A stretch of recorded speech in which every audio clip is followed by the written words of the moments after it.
So here we are in year 13 of, This Week in Startups. I'm like, I want to do more of these like business breakdowns with Lon because they're fun for us to do and the audience loves them. So here we are. Resiliency is the big takeaway for me, grinding it out. And just that understanding of branding from such an early, like today we take that for granted. Everybody is, we're all personal brands. Everybody thinks in those terms. But in 1954, to be like, you know what? Those golden arches in every town, you'll be on the road and you'll drive and you'll know what that is. And it's going to be consistent everywhere I go. McDonald's is McDonald's. Like, no, he was way ahead of the curve in thinking about how important that would become for Americans. This Week in Startups is brought to you by Curotec. Are you one of those companies that knows you need to be using AI, but you're not even sure where to start? Well, then you need Curotec. They are AI experts, and they're offering Twist listeners an AI strategy roadmap tailored to your business for $5,000. That's 50% off the normal cost just for telling them we sent you. Check out curotec.com/twist and get $5,000 off. Northwest Registered Agent. When starting your business, it's important to use a service that will actually help you. Northwest Registered Agent is that service. They'll form your company fast, give you the documents you need to open a business bank account, and even provide you with mail scanning and a business address to keep your personal privacy intact. Visit northwestregisteredagent.com/twist to get a 60% discount on your next LLC. And Masterworks is the first company allowing investors exposure into the blue chip artwork asset class. Twist listeners can skip the waitlist by going to masterworks.com/twist. All right, everybody, welcome back to This Week in Startups. We've got another business breakdown for you today. You may remember Lon Harris and I on episode 1773. That's the episode number, not the year. We reviewed an incredible film, BlackBerry, and we broke down the major business lessons from it. You went crazy for this. We made clips. People went crazy on TikTok about it. So since we got so much great feedback, Lon and I, who are huge fans of cinema, decided we would do another one for you here in the holiday season. While you're on your break, you get to dive into the story of Ray Kroc taking over McDonald's. The movie is called The Founder. It came out in 2016. Nobody saw it, but Lon and I both love this film.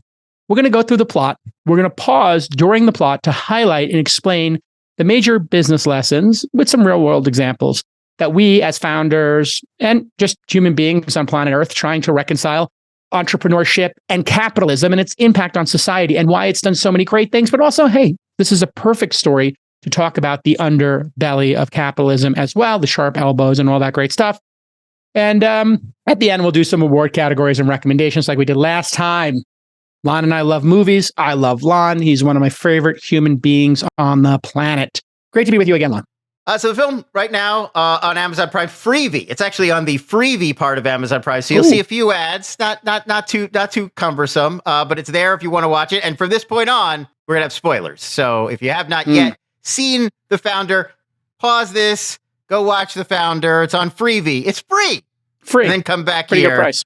We're gonna talk about it. You literally can't do better than that. It is free. Spoiler alert, at some point they make the Filet-O-Fish. we don't care. That'll be the sequel. We'll get That'll into be the sequel to this McRib episode. and the Filet-O-Fish. No post-credit scene where they tell them about the McRib initiative. All right, so give us the quick hits. You're such a fan of films. Give us a quick hit. So who's in this? Who directed it? Give us the biography here. Yeah. So this is a guy named John Lee Hancock who directed. He did not write the script. This was a script. I think it was a Blacklist script. It was the Blacklist. They have those like every year they publish a list of the most popular, the most well-liked, unproduced screenplays that were distributed that year. In 2015, I believe, or 2014, this script was one of those ones that was just a guy wrote it on spec based on Ray Kroc's biography, and it was floating out there looking for a director until John Lee Hancock came in. He also made The Blind Side with Sandra Bullock, that Oscar-winning film that has since been sort of questioned the veracity of it.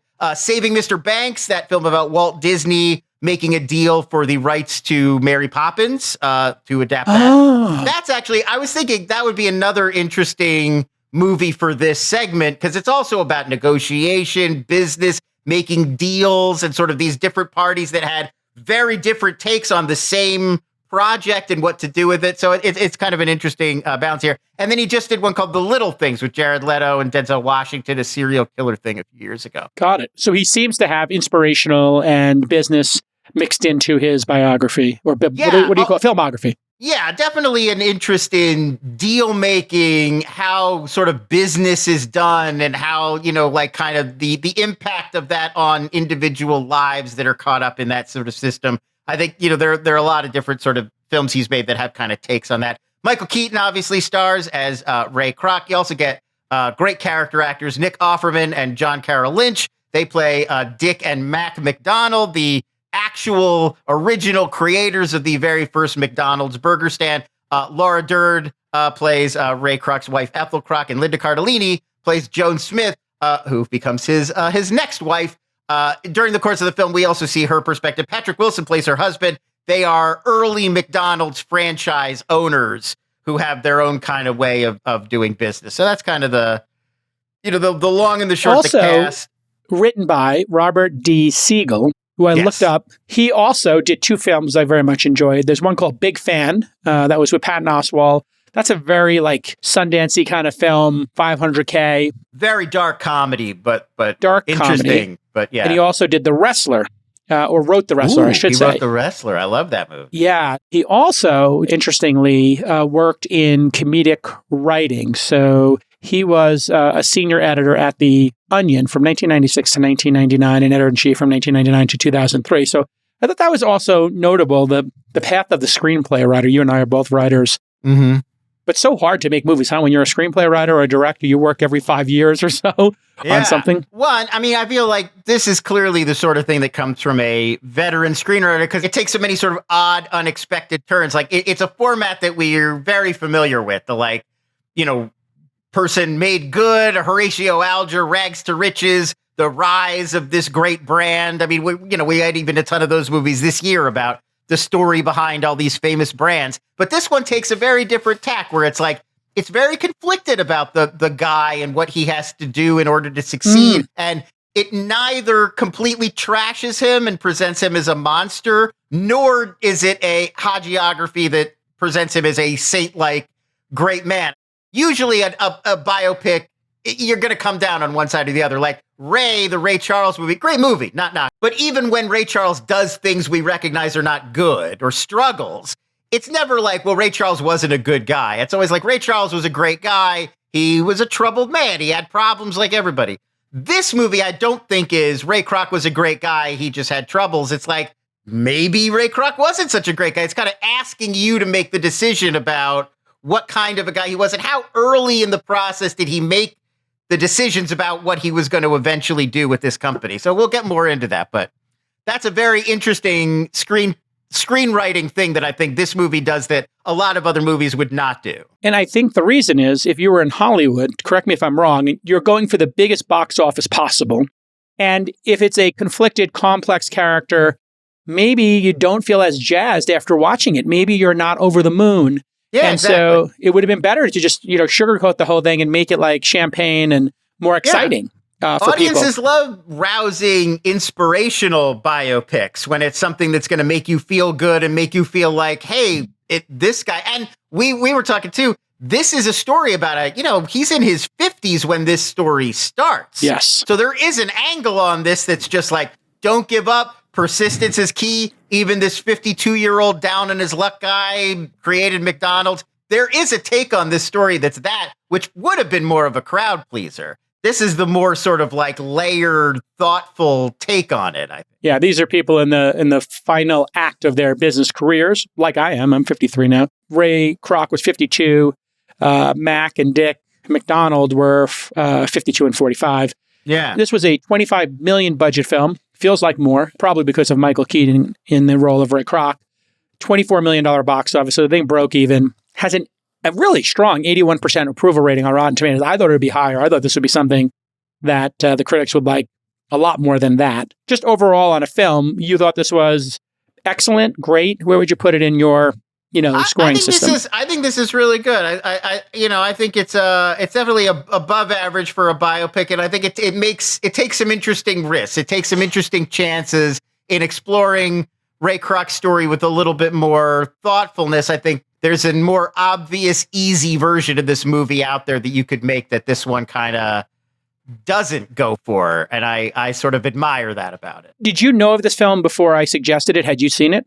Yeah, I didn't see this in theaters, but I think I saw it. I think there was a little bit of Oscar buzz this year around Keaton. And so when it first hit VOD or home video, I probably would have checked it out to see that Keaton performance. Yeah. How I discovered this is people know my favorite musician is Mark Knopfler from the band Dire Straits. When Dire Straits broke up in the late 90s and stopped touring, he went on to do solo work. One of his solo albums, Shangri-La, which is exceptional, from 2004, has an amazing song on it. And the song is called Boom Like That.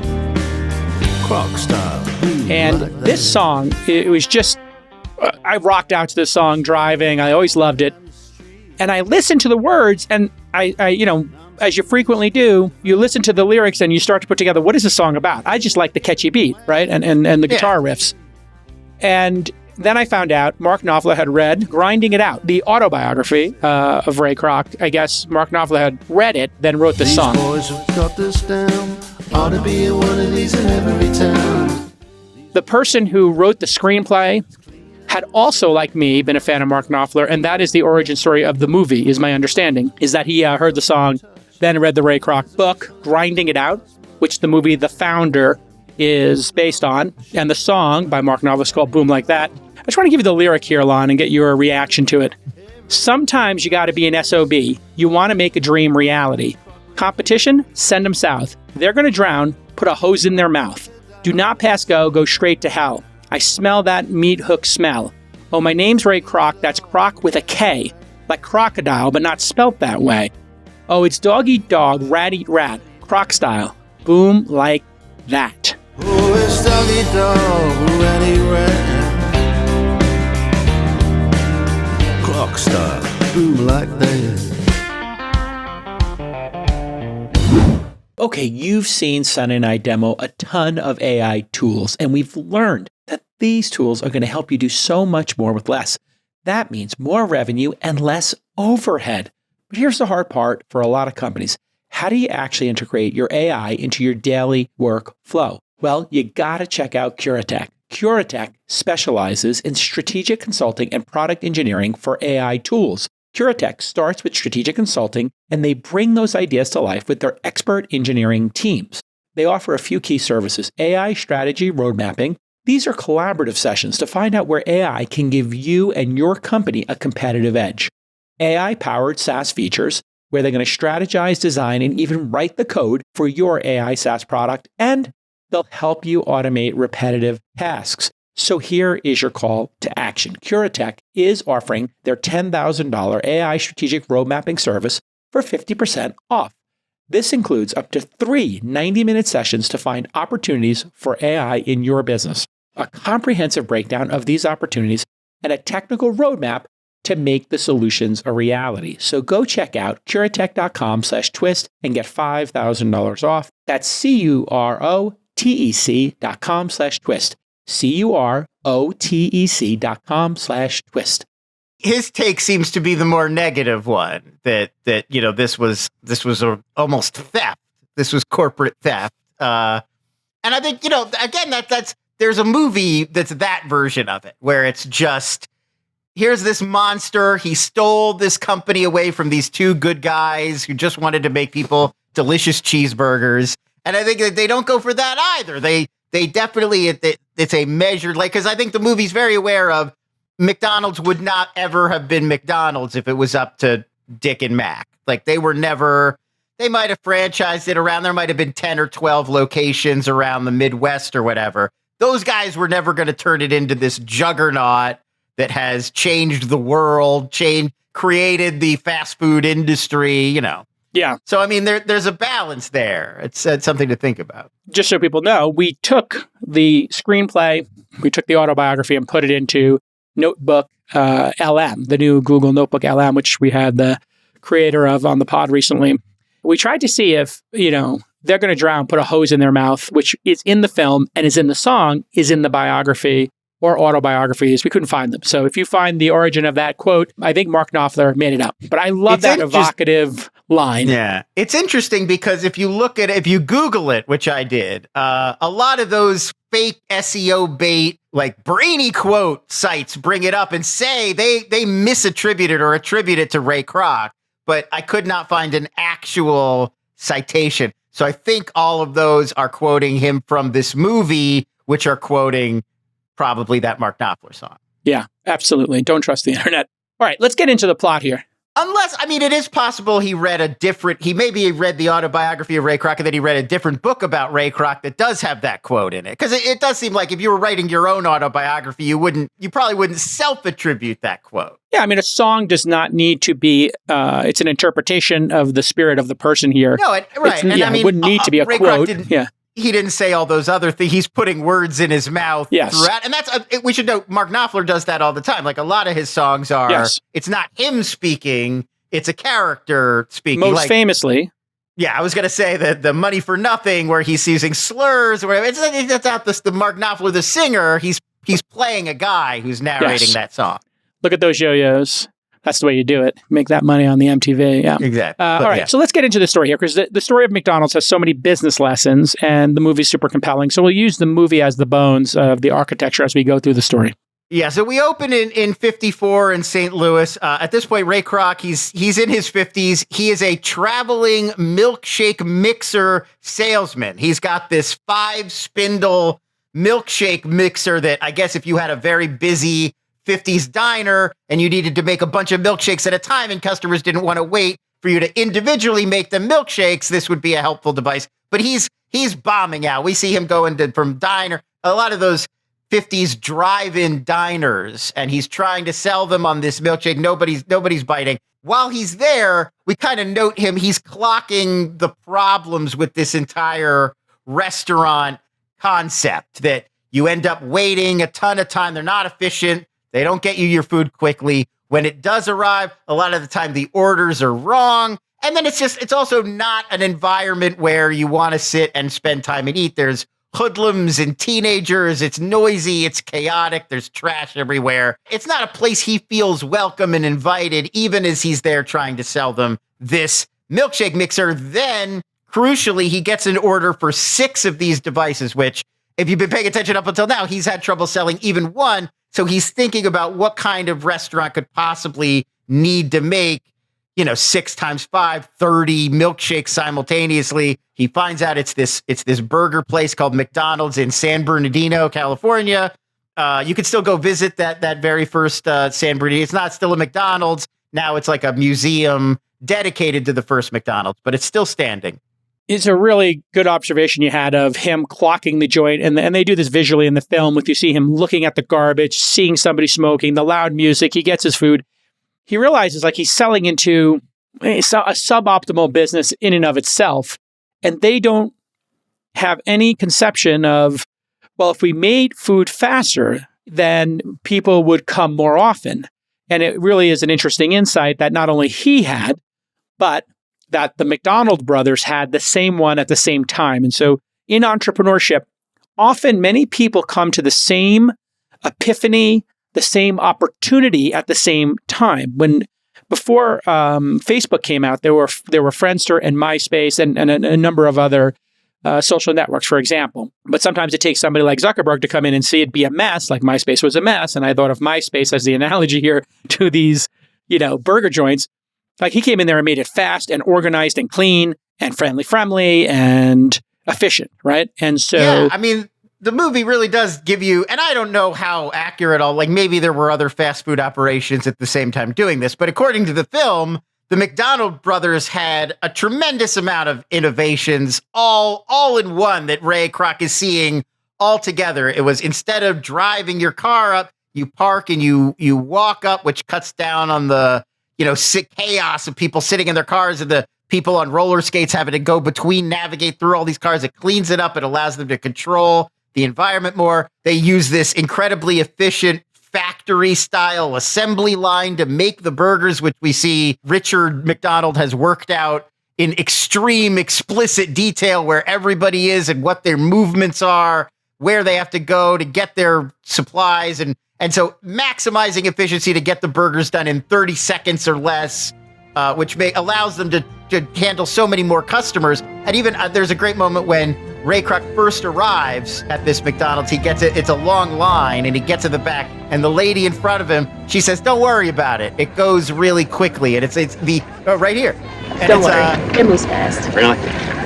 The opposite of the exact opposite 180 of the experience we just saw him have at the other drive-in restaurant, where it takes forever. They became known, the brand became associated with taking forever, getting your order wrong. Whereas this lady is so confident that they're going to be fast. She's like, "Don't worry about it. We're going to get right up." And when he gets to the window, he gets his change. It's 35 cents. He gets 15 cents change, I remember. Yeah. And the guy turns around, grabs a burger from the rack, grabs a milkshake, because they have a little menu, and they hand it to him.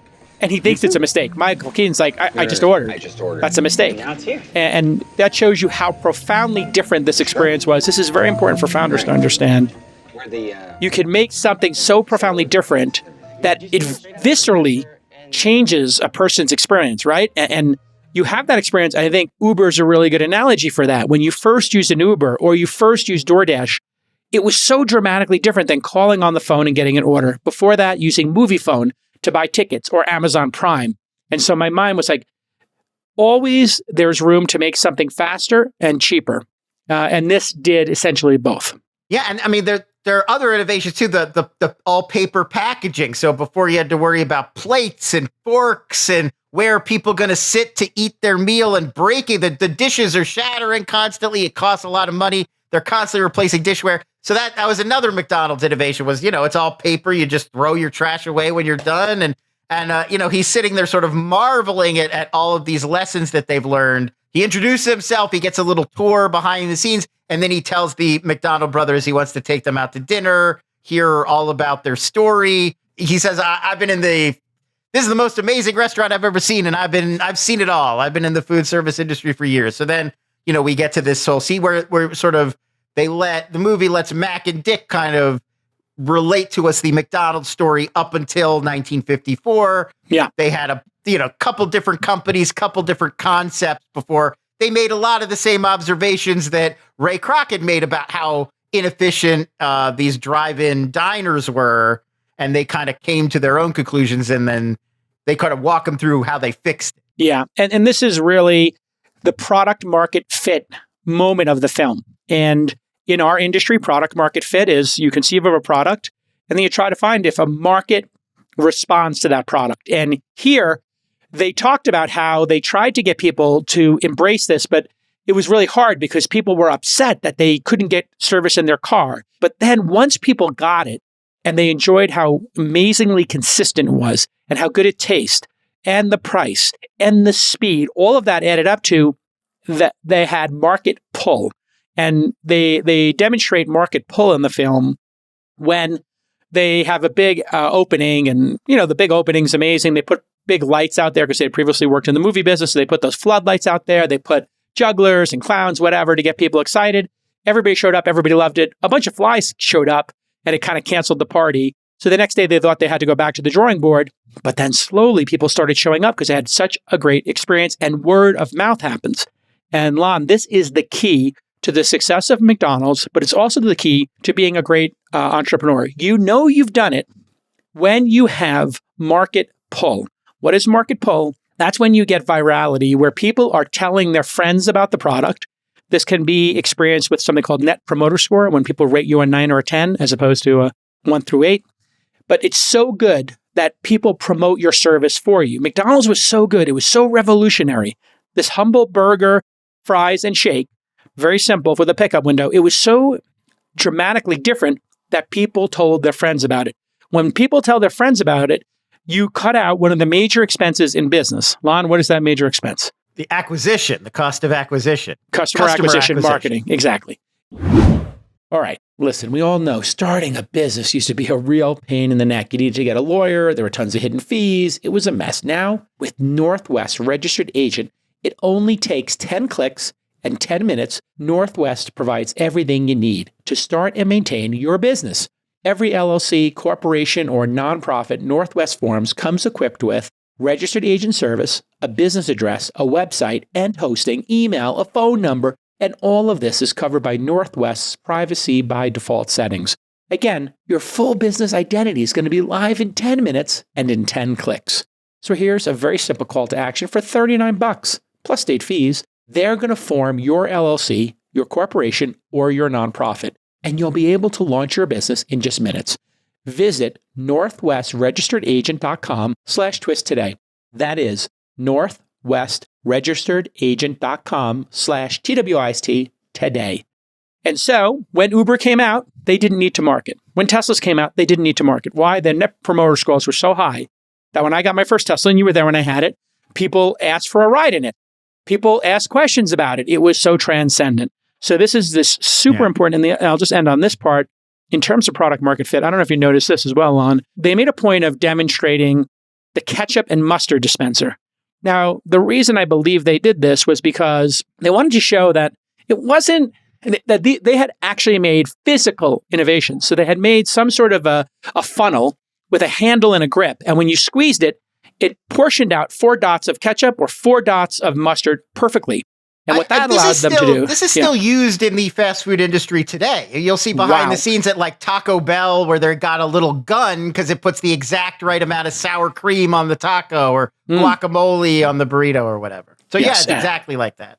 And so they had, and he asked them, where did you get that piece of equipment? And they said, oh, we made it. We fabricated it.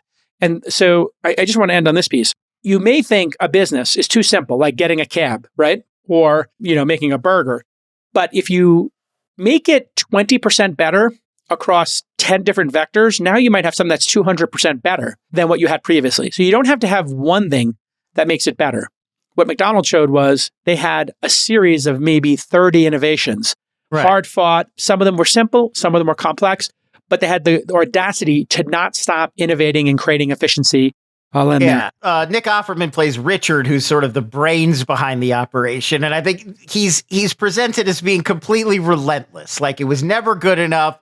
Even when he figured out a problem, he was just immediately on to the next problem. He was just constantly looking at this entire operation holistically and thinking about how can I make it like the first scene we see of them. He's talking to his brother about, I think if we increase the temperature on the fries by 25 degrees and put them in there for a slightly less amount of time, they'd come out a little crispier. And everybody else is like, oh, you're crazy. They're already delicious. But that's just the way his brain works. He was constantly like, how do we shave an extra 1% off the time it takes to make this? Or how do we make it taste 1% better? And if you come in with that attitude every single day, eventually you get McDonald's, Yeah. And to not make it all about the McDonald brothers, Ray Kroc, during the same thing, was listening in his hotel as he's driving from town to trying to sell his 5-spindle milkshake maker.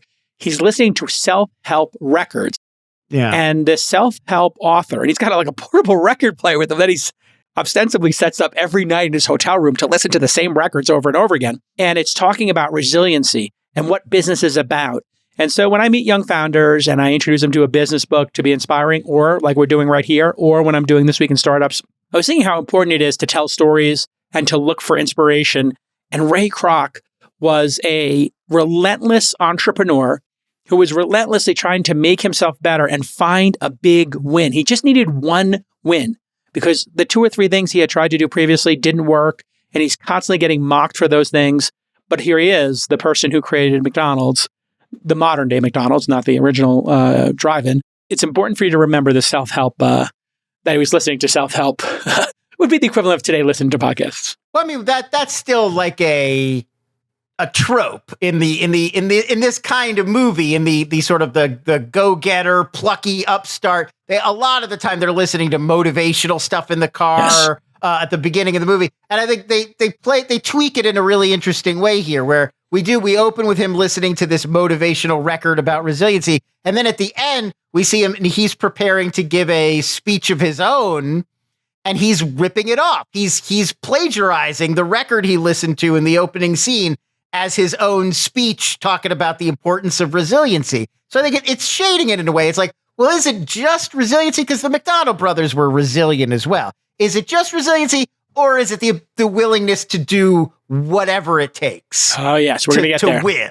Yes. I think there is an element of that too, that resiliency is the nice way of putting it. Mm-hmm. The not as nice way of putting it is and you won't stop. You won't let anything stop you. Not ideology, morality, nothing. Ethics, You're nothing. going to win. Winning is all that matters. Win at all cost. Right. And I think it reminded me of, remember the scene? It's a two-sided coin. It's a two-sided coin. You remember the scene from, I think it was American Beauty? I will sell this house today. Right. I will sell this house today. I mean, this is a trope. A lot of these movies about ambitious people or people are down on their luck, but they're go-getters, they're driven, they're ambitious, they're going to win. They need this, they're desperate. A lot of that, those are the people who are listening to sometimes podcasts, sometimes how to win friends and influence people, those kinds of stuff. All right. Tony Robbins comes up in a lot of movies. So at this point, Kroc has lost his mind, right? He's totally blown away. And one of the brothers comes out and says, "Oh, how are you enjoying your hamburgers?" To some people sitting on a bench. Kroc says, this is the best one I've ever had in my life. This is, "Oh, well, we aim to please. And how would you like a tour?" Right. And so then, he takes him to dinner. They give him the whole kind of story. And immediately he's like, let's get into business. There need to be McDonald's all over the place. What are you guys doing with one burger stand? And they're hesitant at first because apparently they've had bad experiences. Other people have come to them with similar deals. It didn't go well. They weren't able to keep quality consistent. They are so focused on their San Bernardino location. They wanted other people to come in and start these other franchises, but then those other franchises aren't as good and don't keep up the standard. It's their name, it's their business, makes them feel bad. So they've had this bad experience, and as Mac tells Ray, he'd prefer to have one great restaurant than 50 mediocre ones. It's not just about the money for them, it's about the brand, it's about the pride, it's about making great burgers for people. They don't want to make a subpar product, so they say no. But, that obviously does not, everything we've talked about with Ray already, that doesn't sit well. So he's immediately scheming, how am I going to get these guys to say yes? And while driving around doing his sales trips, he comes up with the sort of pitch in it's a kind of Mad Men inspired sequence where he gives them like a Draper kind of pitch where it's like, don't do this for me. Don't do it for yourselves. Do it for your country. America needs McDonald's.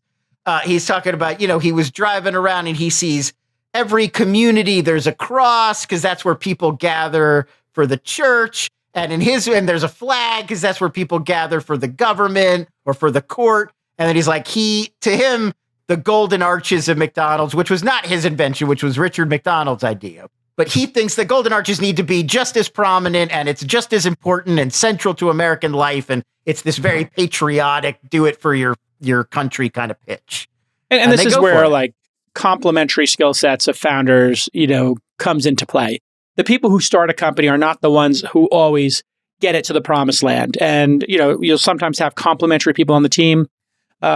Steve Jobs and his partner Wozniak is a perfect example. Was like, building the circuit boards, was the nerd, was the technical person. But Steve was the visionary, clearly. And, people sometimes remember Wozniak and sometimes they remember the third co-founder who got bought out of Apple. But most of the time they just say Steve Jobs. I say Apple, you say Steve Jobs. Right. And, you had Dick McDonald, who was just insane at operations, doing all those little innovations. And Mac was like kind of like a storytelling CEO type, jovial, shaking hands, kissing babies type guy. I think if you think of it in restaurant terms, like Dick was running the kitchen and Mac was front of house, greeting customers, managing the staff, that kind of stuff. But neither of them were the scaling CEO. And when we are talking about technology startups here in, Silicon Valley, we talk about like a 0 to 1 founder, a product visionary, somebody who can get a product into the world. But then you need people who know how to scale a business. If you want it to become a venture scale or a truly significant business in the world, McDonald's and the McDonald's brothers didn't want to do that. They wanted to have one really great business. But that was not the ambition of the scalable, CEO in Ray Kroc. He saw a vision of how to make this grow across the country. And that really becomes the central tension, I guess, of the second act, you would say, is the friction between the brothers and Ray Kroc's ambition. Listen, public markets can be volatile. Don't I know it? And if you're looking for a unique asset class to diversify with, let me tell you about blue chip art. Blue chip art has historically been uncorrelated with the stock market. And Bloomberg reported that as equities dipped in 2022, blue chip art had its best year on record. Last year, the big three auction houses posted record high revenues of a combined $17.7 billion. But here's the problem. Blue chip art has always been an exclusive asset class until Masterworks. With Masterworks, anyone can invest in fine art without needing millions of dollars. This is because Masterworks securitizes blue chip pieces, then sells the shares to investors. And Masterworks provides liquidity. To date, Masterworks has sold over $45 million worth of art. And net proceeds have been paid out to everyday investors, not billionaires. Masterworks has more than 840,000 users and north of 800 million in assets under management, AUM. And Twist listeners get special access to skip the waitlist. Just go to masterworks.com/twist. That's masterworks.com/twist to skip the waitlist. Past performance doesn't guarantee future results. See important disclosures at masterworks.com/CD. It becomes, as we've seen in so many of these kind of business movies, especially based on true stories, this was the sort of the theme of BlackBerry as well. When you've got multiple large personalities with very clear visions for what they want to do and what the company should be, you're setting up these kinds of power struggles become almost inevitable. So yeah, Ray gets the brothers to agree to make him sort of director of franchise operations or something similar. So he's going to go around the country starting new McDonald's franchises. The brothers will take a small cut. He'll take a somewhat larger, but still fairly small cut. And he'll manage all of these other McDonald's restaurants and keep their quality up so that it befits the brand. So he opens the first McDonald's in Des Plaines, Illinois. I believe it's still there as well. This is where we get into him, a lot of him like hustling. So first working the people at the country club, working his connections there, and then finding new ways to find new people to kind of recruit. It's almost a little bit of like an MLM scheme for him at this point. Like the more franchisees he signs up, the more McDonald's he opens, the more 2% takes he's getting of everybody's business. So it's kind of like he's the upstream and they're the downstream a little bit.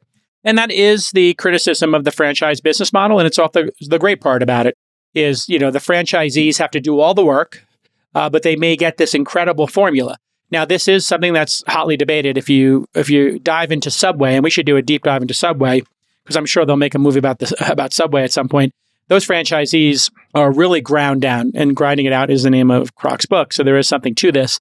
You have to be a grinder. And in terms of this film, you know, it really shows that food service and restaurants is a grinded out business. It is not a business for rich people who are, you know, retiring and don't want to work. And there's this very important moment as he's trying to find people to open up these franchises. He starts at the country club with people who have the money and it's no big deal. They sign it and then they go back to playing golf and drinking, you know, martinis. But the problem is those people have no standards. They don't care about the restaurant. They just want to flip their money. And that infuriates Kroc. And of course, that infuriates the McDonald's brothers who care about quality above all else. And so there's this great pivot where he goes from country clubs to synagogues, veterans associations. Yeah. Who else does he hit up? Oh, the first person. Tell everybody about the first person that he recruits as a franchisee when he decides rich people are not going to get this done. I need blue collar, hard work, and salt of the earth people. The Jewish Bible salesman. This guy, is that what we're talking about? Yeah. So he's there's a lot. I guess you see it in older movies where people are just in the same office and they overhear somebody's conversation. They're like, "That's the guy I need to be in business." But I feel like this doesn't happen in today's world as much.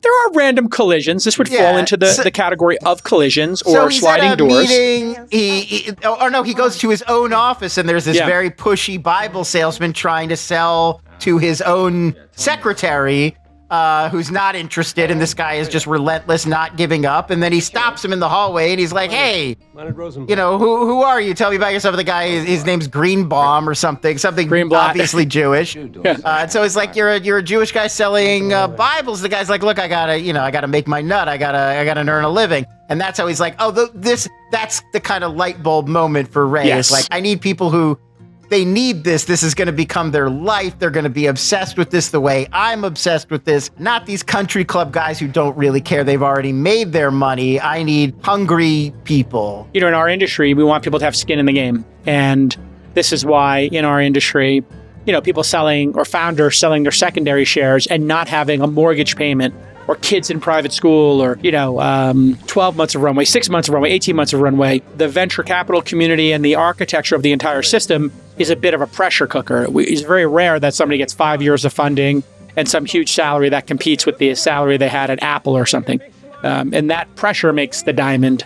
Skin in the game is what we're looking for with founders and with venture capitalists. They have to put a certain percentage of their money into their venture funds. And the movie also, it sort of does this with Ray and his wife, who's played by Laura Dern, Ethel Code, where even they don't see eye to eye, because she's at the point where they're in their 50s. She's like, we own our home. You've had your years of being a salesman on the road. Like, isn't it time for you to slow down and start thinking about retiring or spending more time with me, going to dinners, enjoying your life? Maybe go to Spain. She wants to go to Spain. She wants to go to Spain, yeah. And he can't function that way. That's just not who he is.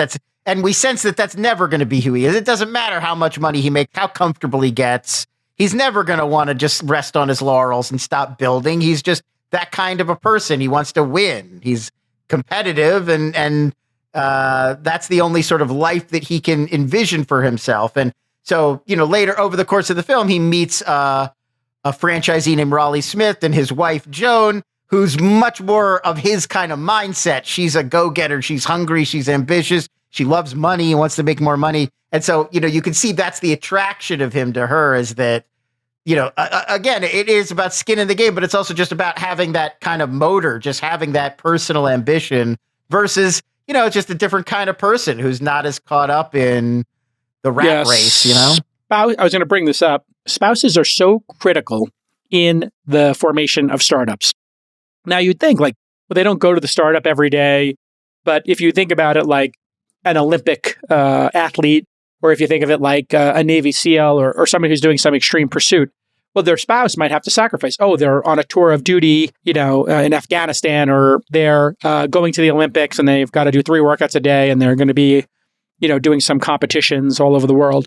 The spouses bear the brunt of that often in startup land.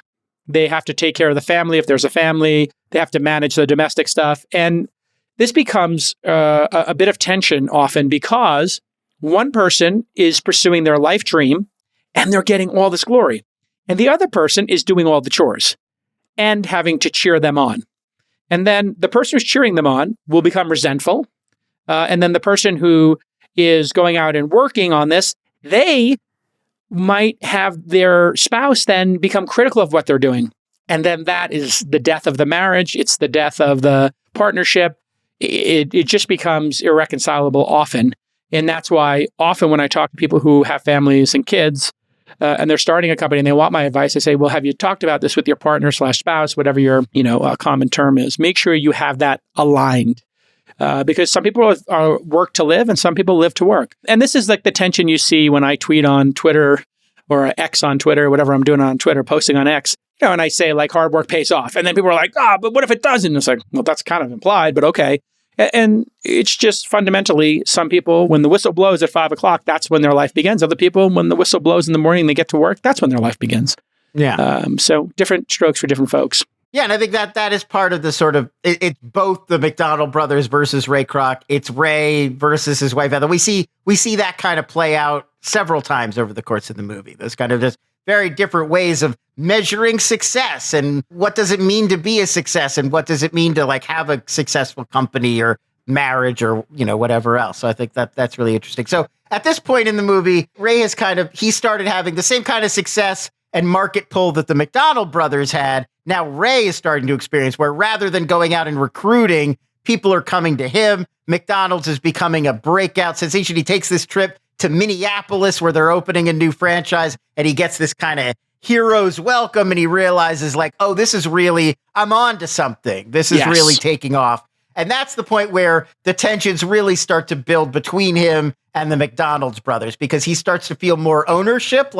I've built this into this huge thing. Sure, you guys had the idea of how to make the burgers, but now we're all contributing. It doesn't just feel like it's your company that I'm helping with. It's also my company now.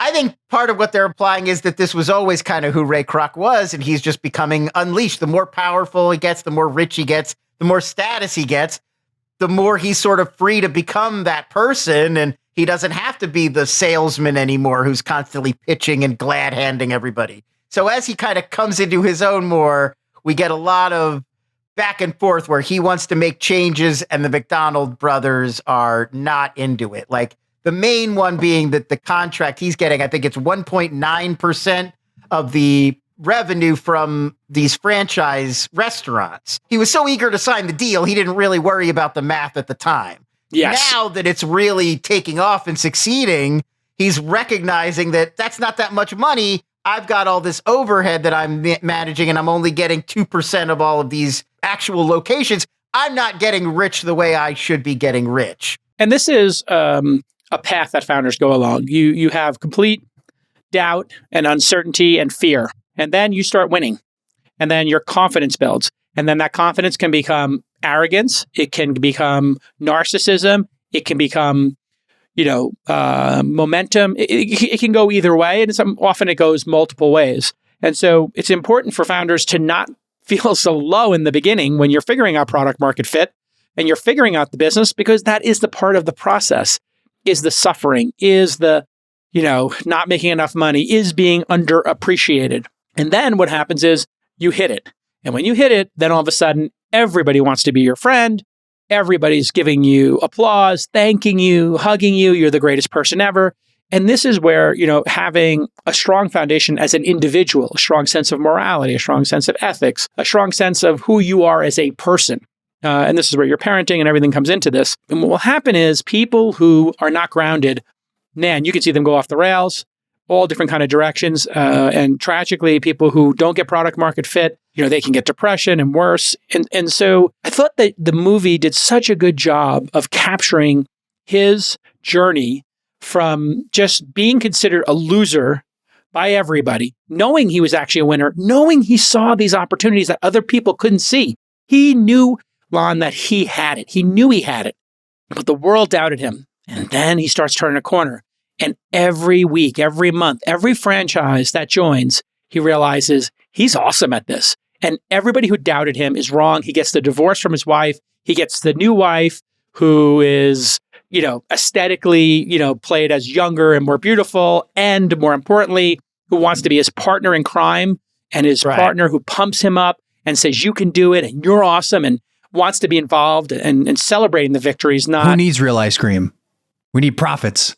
Yeah. Nick, producer Nick, coming in with a really great drop. Maybe you could take us to that moment where the new wife is getting involved in the business and rolling up her sleeves and is thinking like Kroc, and how that moment plays into his relationship where Kroc finally confronts the McDonald brothers. So this is one of those the law of efficiency of characters, what Roger Ebert would call it. Like, you can't just constantly introduce new characters, so you got to consolidate when you can. So this did not all come from the real Joan Smith. She was a McDonald's franchisee. They did eventually get married. But the movie, for convenience sake, also gives her the powdered milkshake idea. And apparently that's apocryphal. But anyway, in the movie, she comes to him with this discovery that one of the major expenses of running a McDonald's franchise at that point was these big walk-in freezers where you'd store the ice cream.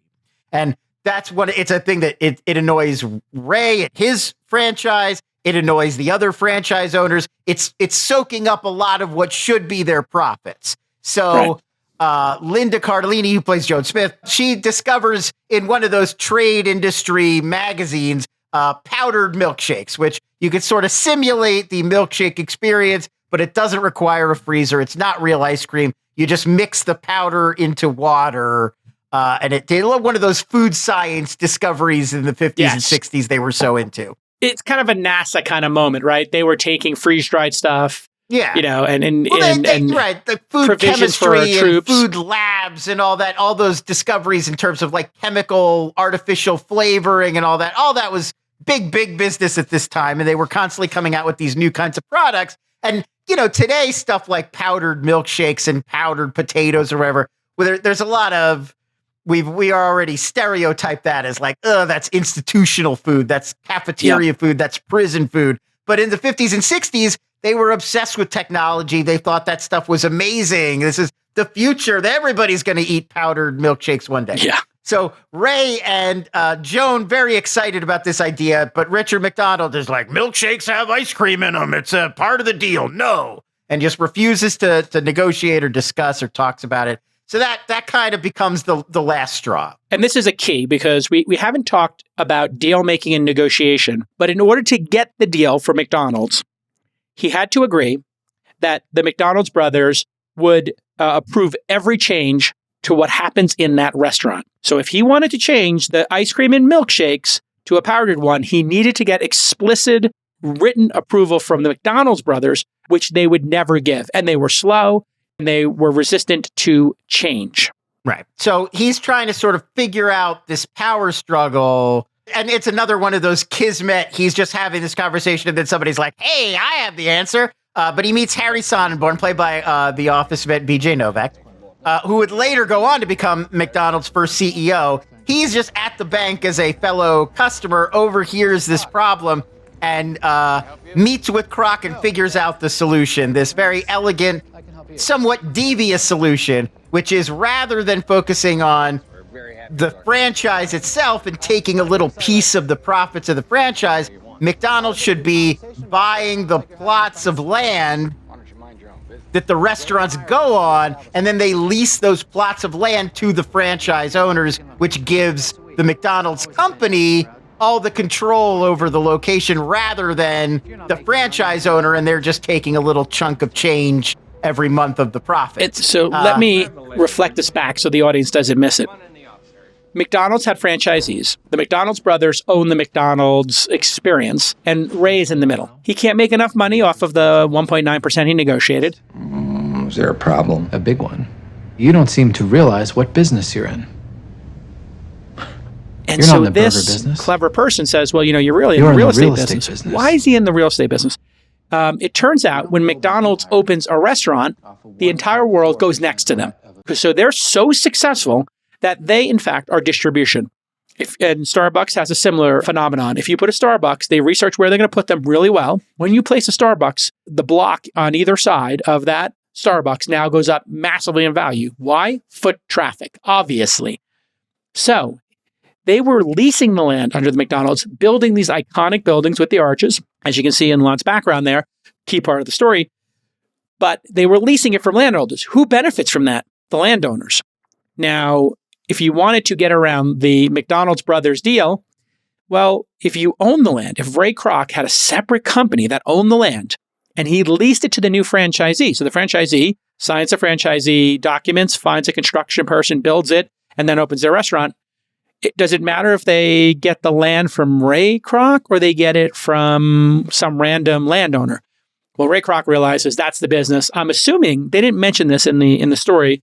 We could ask our Google Notebook LM, which has a bunch of McDonald's information in it, if they would also buy the plots of land around them. It would seem like you should buy as many plots around a McDonald's as possible before you install it. But that was the key there, because now they're the landlord in a 10 or 20-year lease. If it's successful, then what's the price going to be? They own the land outright, and then they get to charge the franchisee whatever they want. And the thing that they don't mention, Lon, they know the franchisee's economics.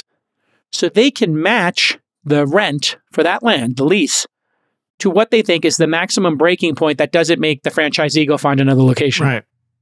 Which I'm sure is what they did. It's an exclusive deal. You can't open a McDonald's unless you're leasing the land from the McDonald's corporation. So they have to, they don't have a choice. In one other way, it's clever too. From Ray's perspective, it gets him around the McDonald brothers. Like at this point, now he's the center of power. They might be able to say, well, contractually, we control what you do with the burgers. But now he owns the land. The franchisees are working through him. It gives him control over the entire company. And it really gives him free reign at this point to just start ignoring the brothers altogether, which he does in a big display by sending all the franchisees the powdered milkshakes and just doing it anyway, even though the brothers said no. And so the brothers come to him and the brothers say, hey, we're not going to allow it. And when they don't allow it, They say, hey, we have a contract. Ray Kroc just says, well, you know what they say about contracts?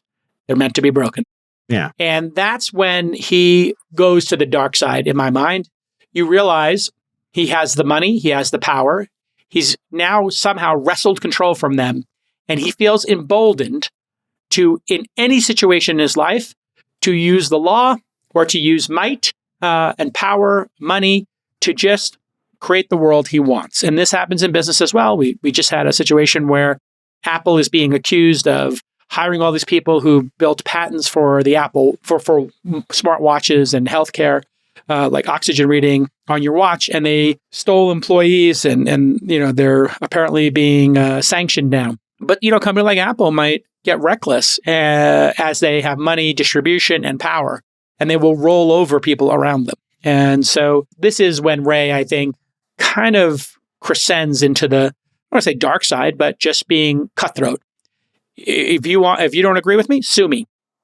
If you are not going to support me as a wife, I'm getting divorced. I'll give you everything, but you're not getting a share of McDonald's. And he just went hardcore. This is the hardcore moment. Yeah, I mean, I think it's interesting. I think the movie is doing something really interesting here. Did Ray go to the dark side? Did the money and the power and the status get to him and get in his head and change him? Or was this always who he was in the back of his mind? And it had to wait to come out. Like in the beginning of the movie, he doesn't. I think that's accurate. He doesn't have the power. He can't. His goal the entire time is to get FU money so that he can unleash his inner capitalist tycoon bastard. I think that's a fair read. But I don't know if that's. I think you could read the movie the other way. That he wasn't always so cutthroat. He just learned that that's how you have to be, or that's the way he wanted to be over time. My take on it is, as you get more confident and you get more power, you will take more risk or you'll be more hardcore. So that would track more with me. He didn't have the power when he was selling milkshakes to roll over anybody. In fact, he was, instead of being on a heater and accumulating power and having momentum as a founder, he was kind of the other way, right? He was on his heels. And when you're on your heels and you're not confident, the idea that you would fire off a lawsuit or you tell somebody, well, F you, sue me if you don't like it, you might not do. Yeah, we meet him and he's in full salesman mode. I think it's really like the very first scene we see of him. And it's not only just a salesman, it's that kind of Willy Loman, like down on his luck, Shelley Levine, like, I got to make this sale. It's that desperation. Yes, desperation. Like, hey, you look like a smart guy. I don't have to tell you the business, he's got that. And so I think that's kind of what we're watching too, is how it sort of unleashes him to be able to put that persona aside permanently. I don't have to be the salesman anymore. And that's kind of the scene when he's getting drinks and he gets back from Minneapolis and he's talking to his wife and he's like, they love McDonald's. They were all over me. We got to have a drink. That's what he's really celebrating, is I get to put away being servile forever. I'm nobody's, step stool anymore. I get to be in charge now. And I think it goes from there. Like it only builds from there. And there's a lot of technical things that occur, around company formation. When he makes this real estate company, he calls it the Franchise Realty Corporation. Yeah. But then eventually he's like, you know what? I'm going to call it the McDonald's Corporation. If you don't like it, you can sue me. They get all tweaked out. It's confusing to people. And he's like, oh, that's the whole point. I'm going to confuse people. I don't care. And this actually happened to go back to Zuckerberg as well, another incredible entrepreneur with, many would argue, less than top shelf morals or ethics. He screwed all his original business partners, restarted Facebook, sold the assets from an LLC into a C corporation. And that's what the social network was about this same thing. A person who didn't have power was building, software for the Winklevi, all of a sudden getting some power, getting somebody like Sean Parker in his corner, getting Peter Thiel in his Parker, getting success, and then being like, you know what? Might is right. I have the chips. I have the power. Now I'm going to just do whatever I want. And if you are my previous partner and friend, you can sue me. And so the arc of, and we should do the social network at some point, the arc of Zuckerberg going from, a coder with, a certain ability to copy other people's products and do it better than them, all of a sudden he just becomes a person who doesn't care and will screw anybody, including his best friends. And this is a central theme of business. Is it necessary to screw everybody around you to be successful? The answer is it's not. There's many more stories of people being mensches and having a moral compass and being ethical and making sure everybody's taken care of. than Zuckerberg and Ray Kroc. How much of it do you think came from Kroc feeling like he was being screwed because the percentage was so small, and obviously he was doing so much of a brunt of the expansion work, basically 100% of the expansion work. Resentment. And exactly. And the McDonald brothers wouldn't budge even a little bit. They wouldn't even give him 2% or 3% or 4% or whatever he was asking for. And another follow-up to that is, do you think McDonald's would exist in its current iteration if the brothers had just been like, you know what? Why don't you take 5%? We know you're doing all this work, and we're going to cut you in on 2% of the net profits from everything at the end. Okay. These are great questions. I'll take them in reverse. If the brothers had played ball with him and gave him more leeway, I think actually it would have grown faster because he wouldn't have been wasting so much time arguing with them. It is possible that he could have destroyed the product, but I think it's unlikely. At some point, that power struggle was going to come to a head, right? Because no matter how much compromise each side made, their fundamental view of the business was just so different. The McDonald brothers really, they cared about the food quality. They cared about family. Consistency. They really bought into that sales pitch of like, no, this is about bringing people together and community and making something great. How does he eventually get what he wants out of them? I mean, I think at some point Ray Kroc was going to screw them and get rid of them. How does he get what he wants from them? So eventually they're like, we're going to sue you. You're violating our contract. And he's like, go ahead, sue me. He points out what has become obvious, which is by making this land real estate deal, by forming this huge corporation, he now dwarfs them in terms of power and status. He is the owner of this massive company, McDonald's. They own a burger stand in San Bernardino. So I think once they realize that they've already lost before the argument has even started because he has this tremendous lead on them, there's basically no choice. They can't sue him. He'd tie them up in court forever. They've got to make a deal. So he makes this deal that is a pretty terrible deal for them. He gives them $2.7 million to split between the two of them. That's worked out mathematically. So each brother walks away with $1 million after taxes. Right. So they get to keep their San Bernardino location. That's theirs. And then they ask him they want 1% of all McDonald's profits in perpetuity forever. And he says, well, I'd like to give that to you, but the board, we're going to have to do it as a handshake deal. And I'll fight for you. And then he screws him. My point is, eventually, he just negotiated with them. And so I think that there was a negotiation to be had here. We're playing Monday morning quarterback. I think if the brothers had just extracted a small amount of money each time he wanted a concession, so that, if he wanted to go to 2.5%, okay, well, they want this payout or they want this percentage of the real estate company, etc. But they didn't want to play ball. They didn't want powdered milkshakes, even if it made them $10 billion. But eventually, they wanted a payout. So I think the strategic error, I'm talking about strategy here. I agree with you. Their motivation was, this purity. At a point, they said, we don't want to deal with this chaos. We want our money. And I think they should have got better lawyers. And I think they should have been negotiating a slow exit until the company went public. And this is an important lesson for everybody watching. If you are in a situation that's like the McDonald's brothers are in, keep your equity in the business. Make sure you have the equity in the business, because what that means is no matter how big it gets, if Lon owns 10% of the business, and let's say I'm Ray Kroc and I own 20%, okay, for every dollar those shares go up and you own $10 worth of shares and I own 20, you go to 11, I go to 22, you're still getting the benefit, but you're not doing any of the work. And this is really why equity and stock ownership, as opposed to licensing deals and royalties, is the gold standard in business. Because the share price goes up, everybody wins. Now, of course, people can do funny things like dilute the shares and issue more shares. But in general, those things are frowned upon. The McDonald's brothers did not have great representation. It was clear, and they should have. And they should have never, obviously, walked away without owning equity in the business. And so Ray Kroc was dogged, but man, they could have held on to percentage ownerships. And by the way, the Facebook partners did. The Facebook partners did. Eduardo and then the other people, all those early people did wind up keeping shares in the company. Not the Winklevosses. The Winklevosses, I think he specifically did not want them to own shares. So Eduardo Saverin and those other guys. Yeah. So again, all of those things become negotiations. So here's the two lessons.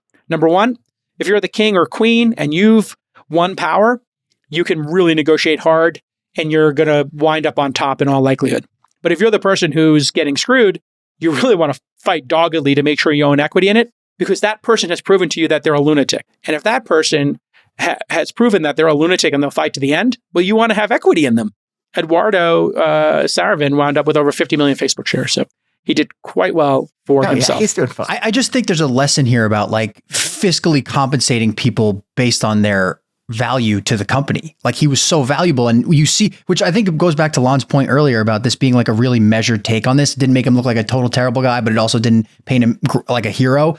That scene where he's like behind on his mortgage payments and you're like, how is this guy expanding this business so rapidly, doing such an amazing job, and he's missing his mortgage payments? And he's not gambling the money away. He's just like being underpaid. You're like, that's crazy. It was crazy to me. There is definitely a personal, emotional dimension to this rivalry that I think both sides probably kept them from seeing things entirely clearly. Like, Ray Kroc, kind of a hot-headed guy, even by his own admission. He talks about this in the autobiography, I believe, that he was very emotional. He cared about this a lot. He could fly off the handle. Yeah, he hangs up on them, and the guy's like, "What? Right. He just hang up on us?" The McDonald's brothers immediately get turned off from dealing with him because they're not like that. They're these very gregarious, Midwestern, even-keeled, calm guys, and this guy screaming at them on the phone, they don't like it. So I think they're hesitant to make changes, both because of their ideology, but also because who the hell is this guy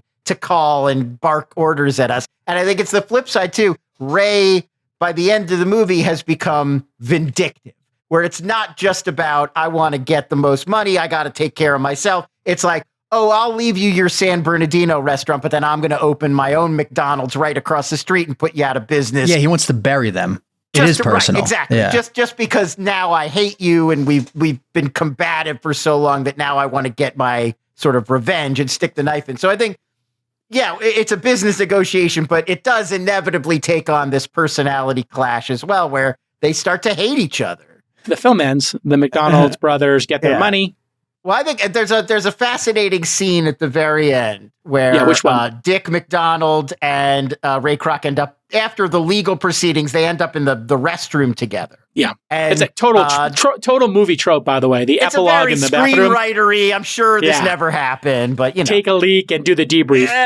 You got to get them together for one big final, whatever scene. Recap of what happened. It's like, what just happened? Why did we see what we saw? We as an audience, right, we want closure. We want them to have a final moment coming to terms with each other or whatever. Dick McDonald's basically asking him like, hey, if you were willing to just steal from us and screw us over, why did you want to make a deal with us in the first place? Like we showed you everything. We showed you what we did. You saw the restaurant. You could have just gone home and made your own McDonald's and called it something else. And you didn't have to be in business with us at all. Why not just do that?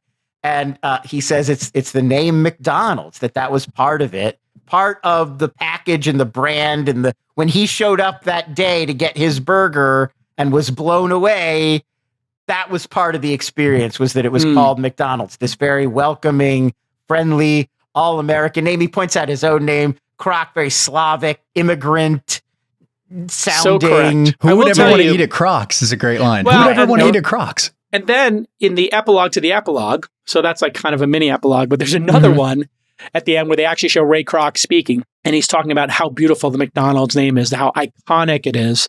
And he says, I never like gimmicky names like Burger, Castle or whatever. He's kind of obviously talking about Burger King or, Burger Stop or whatever. Astro Burger, as we have here in and LA. He's kind of mocking Burger King and other people who copied it. But it is such a key point of, I think, Ray Kroc's brilliance. Ray Kroc was an observer of humans and opportunities. He was a hustler. He was a grinder, thus the term, grinding it out. And he took pride in that. And grinding it out is what startups are about at their best. It is what innovation is about at its best. It is a grind. And it is about resilience and confidence and momentum and just never stopping your innovation. And as an entrepreneur myself, people who have worked for me, and you both have worked for me, I might come in after a break and be like, hey, we're doing this new thing. It's Founder University. Hey, we're doing this new thing. It's called This Week in Startups. Hey, we're going to try this. And you have to be constantly trying to come up with something new that clicks. And then you have the thing that clicked and you got to keep tweaking it.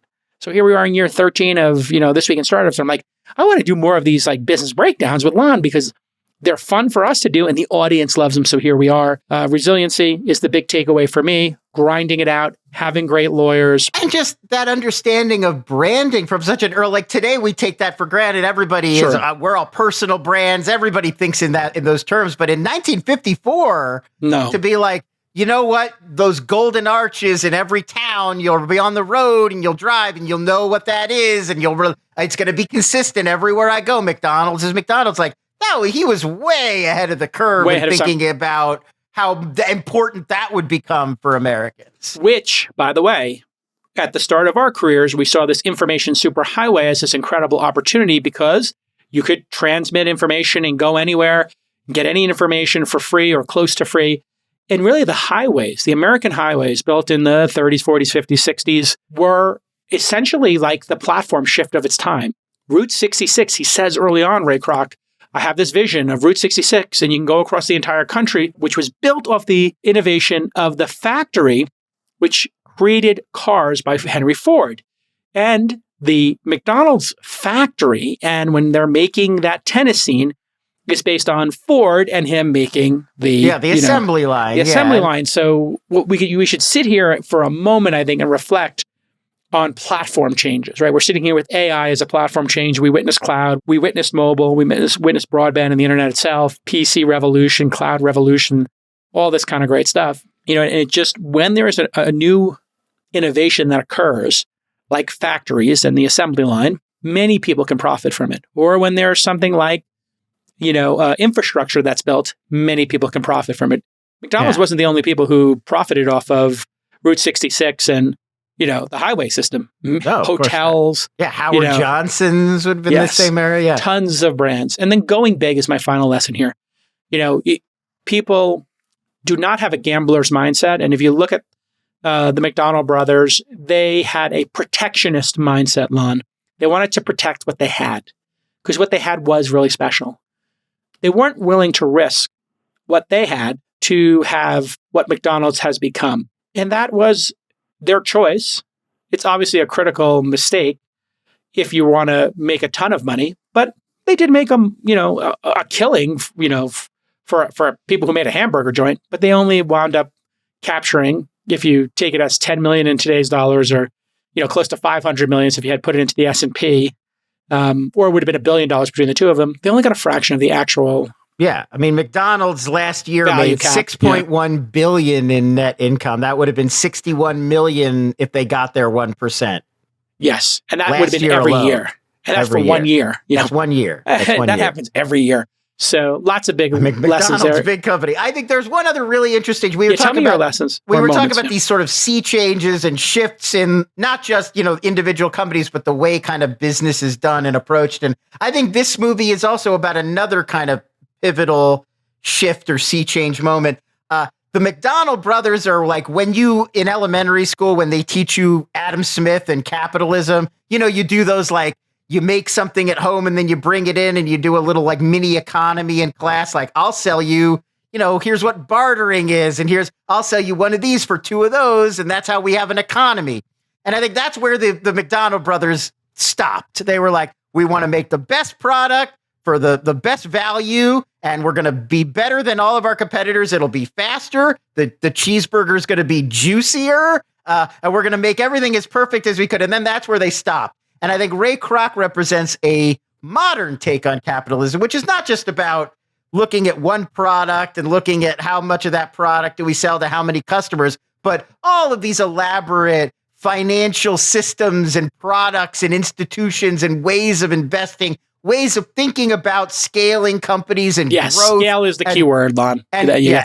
It's changed so much. And I think now it's all about how much are you making this quarter versus last quarter, or this quarter versus the same quarter last year? Yes, what's your 5-year? What's your 10-year projection? How are we going to keep, innovating, and how are we going to keep your total addressable market, and what percentage of it are you?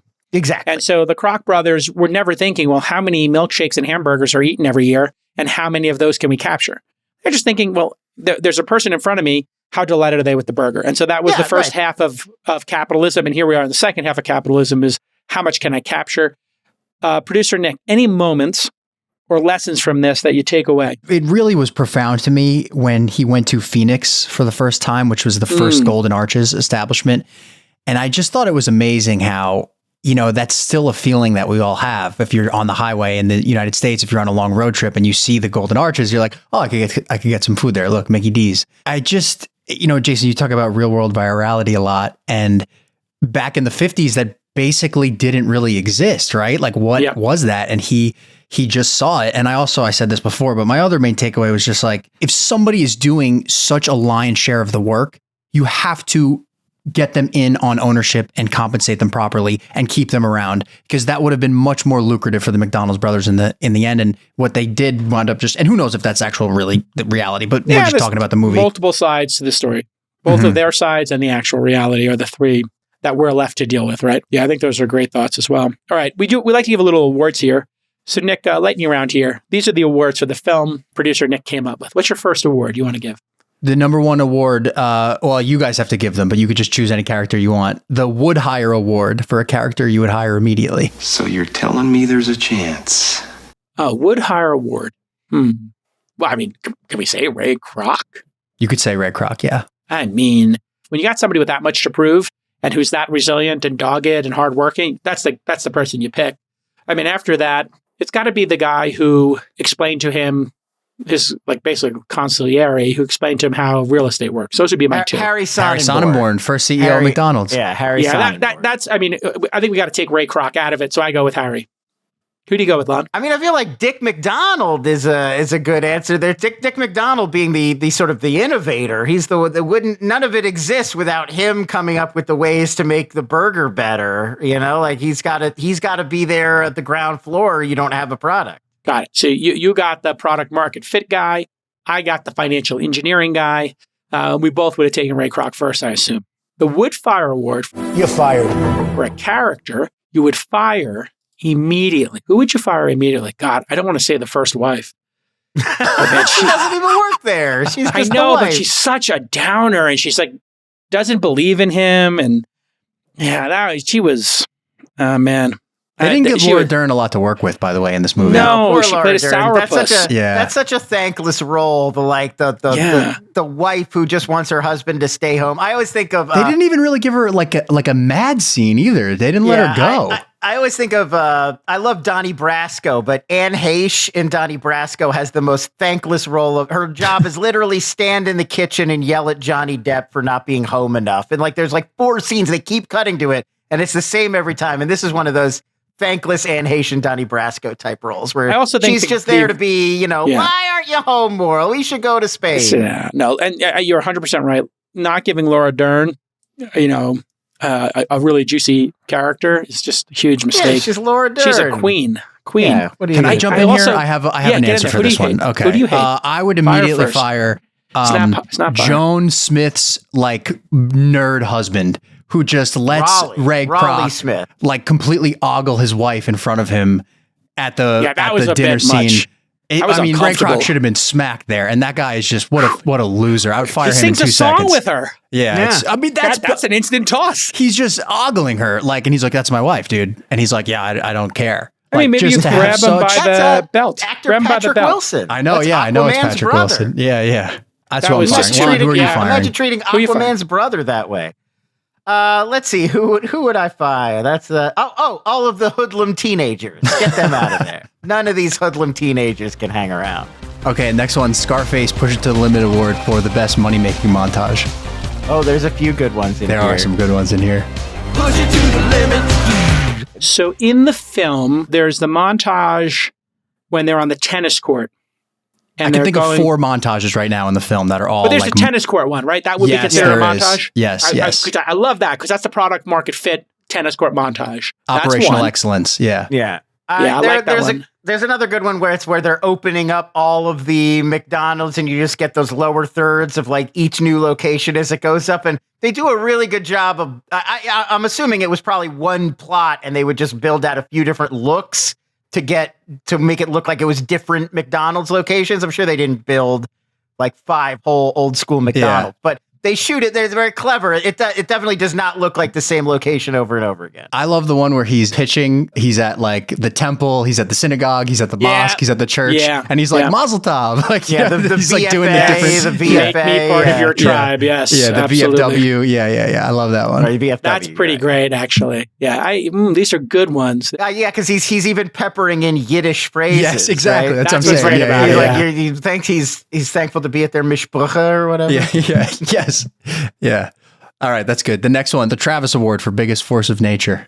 We are going to dominate every city that we go into. I mean, this one's, you got it. Right. Croc. There's no other answer. Comparison. Yeah, there's no other Travis answer. in this. It's Croc. Yeah. I mean, that's an interesting that you call it the Travis Award, because if you look, in the case of Uber, most people felt that he went too Ray Kroc, perhaps, right? And pushed it too hard is always been the criticism that he was going too hard, too fast, bending, breaking, whatever your interpretation of it, of breaking the rules around who gets to, give people a ride from point A to point B. And then you bring in somebody like, Dara. And so, someone like Dara wants it to grow, wants it to be profitable, but does care about maybe not knocking as many things over. And so that's like the balance between the two. But yeah, it's Ray Kroc.